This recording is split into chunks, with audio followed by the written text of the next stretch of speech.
에듀윌 유료 회원만의 남다른 서비스.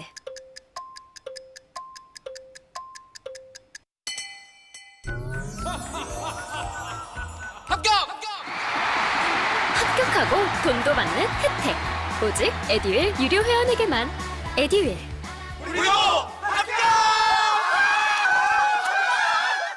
자, 다시 이어가 보도록 하겠습니다. 이 중국 얘기인데요. 이 제로 코로나 정책이 중국이 장난이 아니었다 그러죠. 예. 중국에서 코로나로 인해 갖고 중국도 많이 시달렸어요. 근데 이제 여전히 중국이 발원지였고, 그러니까 중국이 이거 뭐 생화학전을 준비하다가 이게 잘못됐다는 설에서부터 중국이 뭐 일부러 한번 실험적으로 해봤다는 얘기에서부터 별 얘기들이 다 있어요. 별 얘기들이 다 있는데 중국이 아무튼 이런 오명으로부터 벗어나고 싶기도 했겠죠. 그러니까는 중국이 이 지금 오미크론이 확 전 세계로 확산될 때 이걸 제로 코로나 정책을 써가지고 조금 낌새만 있으면 뭐 건물 봉쇄하고 뭐 출근 못하게 하고 도시를 아예 그냥 에워싸버리기도 하고 이런 이제 별의별 수단을 다 동원해서 코로나를 억눌러 왔던 겁니다. 그런데 이것에 이제 억압을 느꼈던 생활이 이제 지장이 있고 경제적으로도 어려워졌을 거 아니에요. 이것에 대해서 이제 불만을 품고 있던 시민들이요. 카타르 월드컵을 봤다는 거잖아요. 카타르 월드컵을 보고 그 카타르 월드컵에서 보니까 마스크도 쓰지 않고 경기장에서 막 응원하는 사람들 모습이 잡히는 거예요. 이 모습을 보고 이 반발이 커졌다는 얘기입니다. 그래서 이 백지 시위 형태로 이게 벌어졌는데 또 하나의 촉발 계기가 또 있었어요. 이게 이제 또 하나가 11월 24일 신장 위구르 자치구의 우르무치라고 하는 유명한 도시죠. 여기에서 발생한 화재 사고인데 불이 난 아파트가 봉쇄돼서 소방차 진입이 늦어지는 바람에 사람들이 죽었다는 거예요. 그러니까 아파트를 봉쇄해 놓는 바람에 소방차가 빨리 진입하지 못했고 그 바람에 많은 인명사고로 이어졌다는 겁니다. 그러면서 지난 3년간의 이 제로 코로나 정책에 대한 반발이 크게 터져났다라고 하는 것인데 왜 백지 시위냐? 이것은 있잖아요. 아무것도 쓰여지지 않은 백지를 들고 이 피켓을 보통 메시지를 써서 전달하는데 침묵 시위 같은 비슷한 형식으로 백지 상태의 종이를 들고 이거를 가지고 시위를 벌인다는 거죠. 그렇게 해서 백지 시위를 전개하고 있다. 이렇게 보시면 되겠습니다. 자, 그래가지고 이 백지 시위가 이제 이렇게 이제 확산이 되었는데 이로 인해서 중국 정부가요, 이게 트라우마가 또 있습니다. 정부가 1989년 6월에 발생했던 천안문 사태입니다. 천안문 사태. 그 이제 베이징에 가면 천안문이 딱 크게 있잖아요. 베이징에 가면은 여기 뭐 필수적으로 돌아보게 되는 곳이죠. 여기가 그래서 저기 이 모택동에 이제 그 시신이 안치되어 있는 곳도 있고, 그쵸? 예, 그리고 천안문이 있고. 그리고 이제, 여기에 이제, 과거에 청나라에 이제, 우리 궁궐도 만날 수 있고, 이런 것이죠. 그죠? 그래서 여기가, 이게 요 대표적인 장소인데 여기에서 89년에 큰 소요 사태. 요게 이제 벌어졌던 거죠. 천안문 사태. 그래서 요때도 폭력, 무력 진압을 했었는데요. 이렇게 또 번질까봐 걱정이 되어서 대학에도 막 추계령도 내리고 막 그러다가 공식적으로는 제로 코로나를 하지 않겠다라고 선언한 바는 없지만 사실상 이제 이 자가격리도 허용이 되고 PCR 검사 요건을 대폭 완화하는 등 사실상 위드 코로나 정책으로 급선회한 모습이 있습니다. 저게 이제 주목을 받는 이유는 이 이후에 이제 우리 경제가 어떤 영향을 받게 될까에 대한 관심도 매우 큰 거죠. 지금 보면은 위드 코로나로 전환하고 난 다음에 중국의 지금 코로나 확산세가 장난 아닙니다. 위드 코로나라는 게 코로나 한번 쭉 지나가는 거예요. 그래서 우리도 지금 뭐 몇 차 대유행이라 그러죠? 6차 대유행이라 그러나요? 5차, 6차 대유행 뭐 이런 얘기를 하는데 이런 식으로요. 이제 우리가 처음에 초기에 코로나19의 바이러스가 강력할 때 그럴 때에 요거를 이제 최대한 유행의 시기를 미룬 거잖아요. 이게 뭐 백신도 맞고 막 백신이 좀 완전하지 못했지만 그럼에도 불구하고 이게 이제 백신을 맞지 않는 것보다 맞는 것이 더 낫다라는 판단 속에서 전 세계가 다 했죠. 그렇게. 그러고 우리가 이제 그거를 국가가 전폭 지원하면서 이게 이제 유행의 시점을 늦춘 거고요. 유행의 시점을 늦춘 다음에 그 다음에 오미크론 정도로 약화됐을 때 그때 이제 확산 속도는 더 빨라지는 거고 대신에 치명률은 낮아지는 거거든요. 이때 이제 확 유행이 돼버린 겁니다. 그러고 난 다음에 우리도 위드 코로나로 전환해가지고 지금까지 오고 있고 지금도 굉장히 많은 사람들이 걸리고 있는데 예전만큼의 치명률은 아니고 그 다음에 또 백신도 많이 맞았기 때문에 국민들이 다 맞았기 때문에 그런 영향도 있겠죠. 그래서 이제 살짝 앓고 넘어간다 뭐 이렇게는 보고 있어요. 물론 뭐 개인차는 있겠지만 그렇게 해서 좀 지나가고 있는 건데 중국은 이제서 이게 확 번지고 있는 거예요. 그래서 엄청나게 많은 사람들로 이게 확산이 되는 바람에 우리나라에서도 이제 중국 쪽에서 입국하는 사람들에 대한 차단 조치가 이제 내려지고 이러고 있는 상황이고요. 그런데 아무튼 중국도 한번 겪어야 될 일이고 이거를 겪고 나게 되면은 중국이 이제 봉쇄를 풀면은 경제 활동이 좀 더 활발해질 것이기 때문에 그렇다면은 우리의 수출 같은 것도 좀 늘어나지 않겠나 이렇게 지금 전망도 많이 하고 있습니다. 그래서 이런 게 조금은 우리 경제가 지금 뭐 물가는 오르고 경제는 또 금리 인상 때문에 좀 침체되고 있고 한데 이런 문제들이 좀 해소될 수 있지 않을까라는 기대를 하고 있다. 그렇게 보실 수 있겠습니다. 그래서 제로 코로나 반대 백지 시위가 확산되고 있다는 것을 좀 주목해서 보시고 지금은 이제 시위가 좀 잦아들고 있는 것 같습니다. 어쨌건 자 이렇게 국제 외교를 봤고요. 그 다음에 이제 북한 안보 쪽으로 한번 가보도록 하겠습니다. 공군 UAE에서 미사일 항공기 방어 훈련을 했다라고 하는 게 있는데 이게 이제 아랍에미리트 연합에 우리가 있잖아요. 이제 여기 보시면은 무기도 많이 지금 팔고 있어요. 천궁2 있죠. 이게 4조 8천억 원 규모의 수출 계약을 체결하는 등 UAE하고 요게 이제 군사적인 관계가 막 맺어지고 있는데 UAE에서 왜 우리나라 무기를 이렇게 많이 샀나? 우리나라 무기가 굉장히 이제 인기가 좋아요. 그러기도 한데 가격 대비 성능이 매우 좋다. 이렇게 이제 알려지고 있는데 요게 이제 상대방 미사일이 날라올 때 패트리어트 미사일이라고 하는 거는 그 날라오는 미사일을 쫓아가서 격추시키는 거거든요. 이런 이제 기능을 가지고 있는데 UAE의 어떤 그 작전 환경과 우리나라 작전 환경이 크게 다르지 않다라고 보고 있다는 거죠. 그래서 우리나라 공군이 최초로 아랍에미리트에서 열린 다국적 방공 미사일 방어 훈련에 처음으로 참여를 했다. 그래서 우리 입장에서는 북한의 미사일 위협에 대응하는 이런 이제 훈련을 해본 것 아니겠느냐 이렇게 이제 얘기하는 것인데요. 그런 것인데 그동안에는 아랍에미리트 연합, 사우디아라비아, 쿠웨이트, 카타르, 오만, 바레인 같은 걸프만 일대에 있는 사우디아라비아 옆에 있는 그 걸프만 있죠. 거기를 둘러싸고 있는 국가들인데 이 걸프 협력회의 국가들이 참여를 했었고 미국의 중부사령부 전력이 또 이 연습에 참여했던 미국이야 뭐 전 세계에 다 뻗쳐나가 있으니까 여기 같이 동참하고 있었는데 우리나라가 가서 여기 훈련에 참여했다라고 하는 이런 이제 뉴스가 들어와 있습니다. 그래서 이런 훈련 사실이 있었다는 것을 좀 확인해 놓으시면 될 것 같습니다. 네. 자, 그 정도 하고 지나치죠. 문화 미디어 쪽으로 넘어와 보도록 하겠습니다. 문화 미디어. 자, 이제 한국의 탈춤이 유네스코 인류문화유산에 등재되는 것이 결정됐는데 취업 준비하시다 보면은요. 요거 관련된 거 되게 많이 물어봐요. 취업 시험 같은 데서.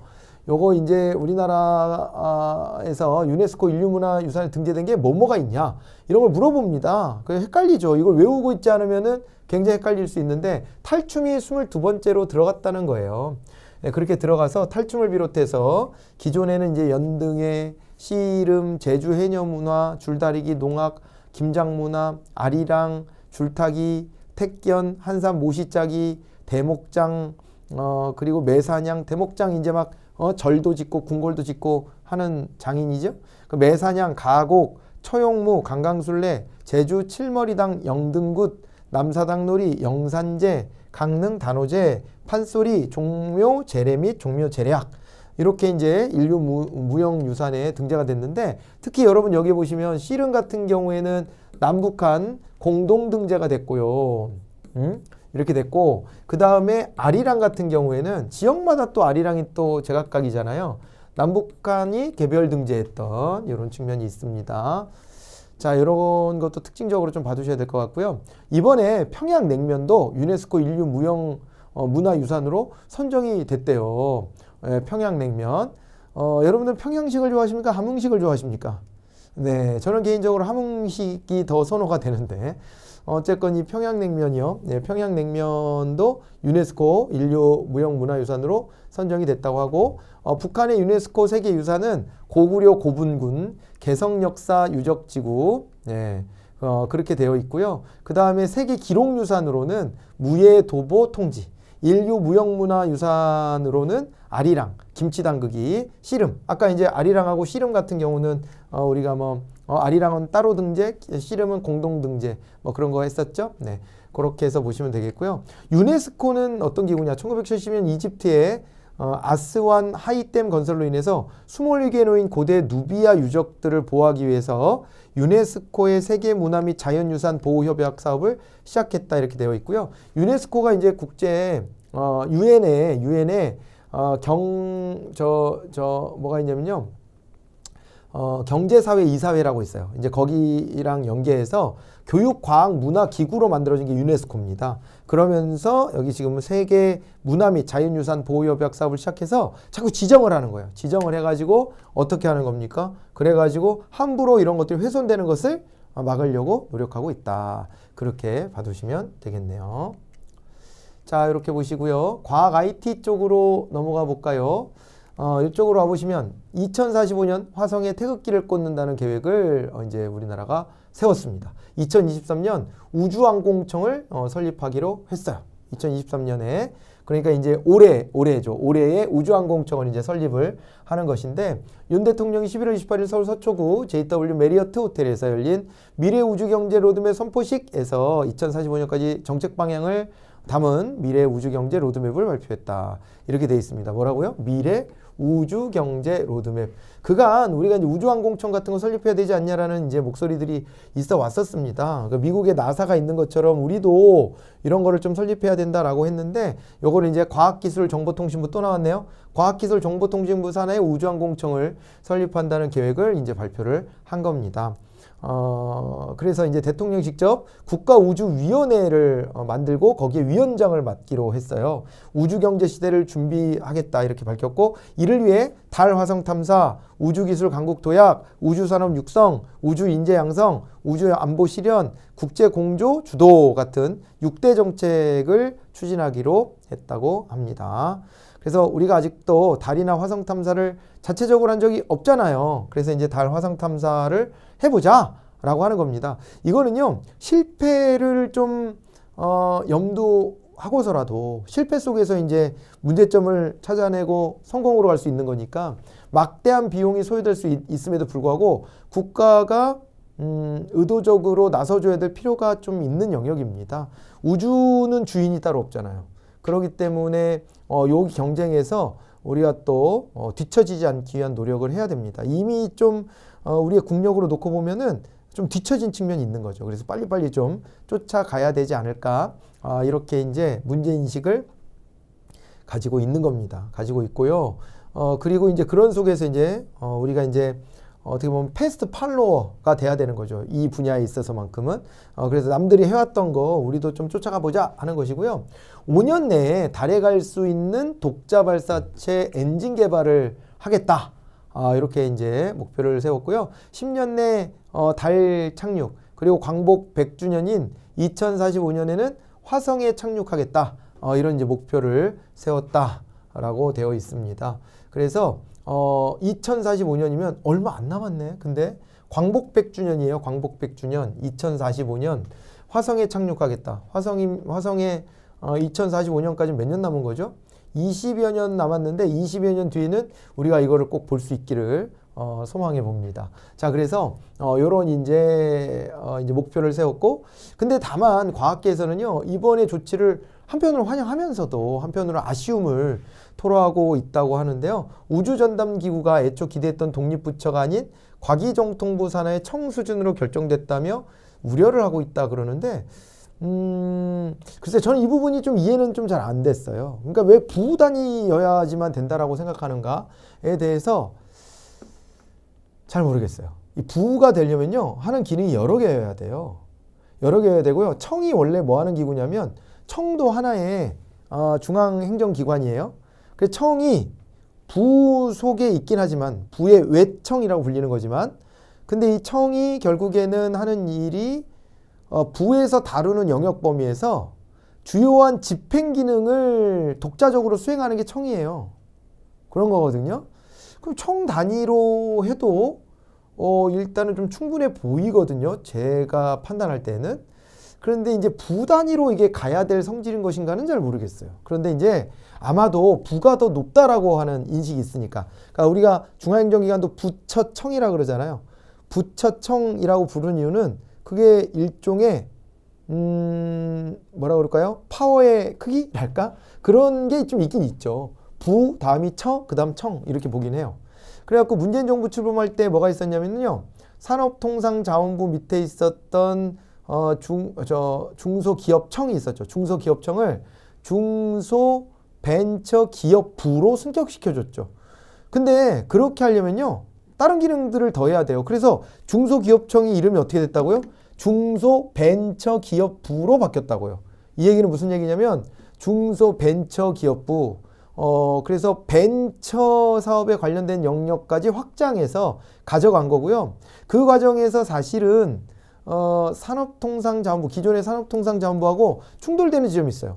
그래서 산업통상자원부는 대기업하고 전반적인 산업정책을 짜는 것이고 중소기업 관련된 거는 이제 중소벤처기업부가 맡는다 이렇게 되어 있는 건데 그러니까 대기업, 중견기업, 중소기업 이런 기준을 어떻게 나눌 것이냐 이런 거에 논란이 있을 수밖에 없고요. 그러다 보면 기업도 뭐 인원수의 기준으로 하다가 지금 이제 매출 규모로 좀 바꾸고 그랬는데 그럼 매출 기준으로 바꿨을 때 매출액은 변하잖아요. 그럴 때 그거를 누가 관장해야 되는지 애매한 경계 구간들이 있지 않을까요? 이런 문제는 항상 생깁니다. 그래서 과학기술정보통신부가 관장하면서 청 단위 수준으로 독자성을 좀 부여해주고 여기에서 요 일에만 매진할 수 있게끔 하는 것은 구조상 이상한 문제는 아니에요. 예. 그래서 이게 과학자들의 시선에서는 좀 그렇게 보였을지 모르지만 저같이 이제 뼛속 깊은 문과돌이 입장에서 봤을 때 그 사회과학을 공부를 주로 해왔던 입장에서 봤을 때는 이게 부처청의 레벨로 봤을 때 청단이 어울린다. 이런 생각이 좀 들어요. 그거를 갖다가 이를테면 총리가 직접 챙겨라 뭐 이렇게 하려면 식약처처럼 처 단위로 두는 방안도 있을 수가 있겠죠. 그러긴 하지만 독자적인 부라고 하기에는 뭔가 좀 그 기능 자체가 조금 이제 좀 협소하달까? 이 기능 자체가 좀 이렇게 한정적이다. 이렇게 보여지는 측면은 있습니다. 아무튼 근데 그런 우려를 표했다고 하니 그런 부분도 우리가 함께 좀 뭐 생각해 볼 필요는 있을 것 같습니다. 그죠? 네. 이와 관련해서 우리가 뭐 또 보면은 고민해야 될 윤리적인 측면의 문제들도 사실은 많이 있습니다. 실제로 어벤져스 말고 그 아바타 영화가 이제 2가 나와가지고 상당히 또 이제 인기를 끌고 있습니다. 뭐 이제 평가 좀 엇갈리긴 하지만 대부분의 평가는 3시간이 어떻게 갔는지 모르게 금방 갔어, 후딱 갔어 이렇게 이제 말하는 사람들이 많은 것 같은데 저는 아바타를 못 봤었다가 이번 기회에 봤어요. 완을 이게 뭐 세계 영화사적으로 가장 많은 관람객이 들은 영화라고 하는데 1등이 아바타, 2등이 어벤져스, 뭐 3등이 타이타닉 뭐 이렇다고 하네요. 그런데 아바타를 이제서야 본 1인입니다. 제가 이제서야 본 1인인데 보다 보니까는 이게 이런 거죠. 이 서구 사회가 신대륙 개척하고 식민지 개척할 때 그럴 때 했던 만행들이 있거든요. 그것을 우주로 나갔을 때 안 한다는 보장이 있느냐. 환경 문제도 그렇고. 그래서 이제 그거에 대한 메시지를 담고자 애를 썼구나. 예, 그거를 좀 이식해 놓은 느낌? 그러니까 뭐 혹자는 그 영화를 보면서 이제 영국 사람들이 미국 땅 아메리카로 건너가서 인디안들을 학살했던 그런 광경을 떠올리기도 하고 이제 거기서 보면은 밑에 이제 어떤 자원을 가져가기 위해서 거기 살고 있는 부족들을 내쫓는 과정이 나오잖아요. 이제 그런 과정을 보면서 인디언들한테 금을 뺏으려고 인디언들을 학살하고 몰아냈던 이런 걸 떠올리는 사람들도 있고 그 다음에 또 아프리카나 이런 데 식민지 개척할 때 모습을 떠올리는 사람도 있고 또 환경에 집중해서 이제 느낌이 오는 사람들도 있는 것 같습니다. 그런 것 같은데 이런 것들에 대한 메시지를 다 담고 있기도 하잖아요. 그런 것처럼 우리가 이제 우주 개발한다 그럴 때 경쟁적으로 여기에 자원이 우리 거야 라고 이제 선언하는 것에만 혈안될 게 아니라 이 국제사회 같이 이제 우주 개발을 어떤 방향으로 어떤 식으로 해야 될지를 잘 판단해야 될 거예요. 우주의 이 질서도 굉장히 일목요연하게 짜여져 있기 때문에 우리가 잘못 가서 잘못 건드려 놓으면 그것이 나중에 어떻게 우리에게 그것이 엔트로피가 되어서 다가올지 그런 부분에 대해서는 굉장히 불확실한 측면이 있습니다. 그런 것도 한번 생각해 볼 계기가 되었으면 좋겠습니다. 여기까지 마무리를 하고요. 이제 다음 시간에는 이 메타버스 얘기 다시 한번 좀 시작해 보도록 하겠습니다. 수고하셨습니다. 에듀윌 합격 패스.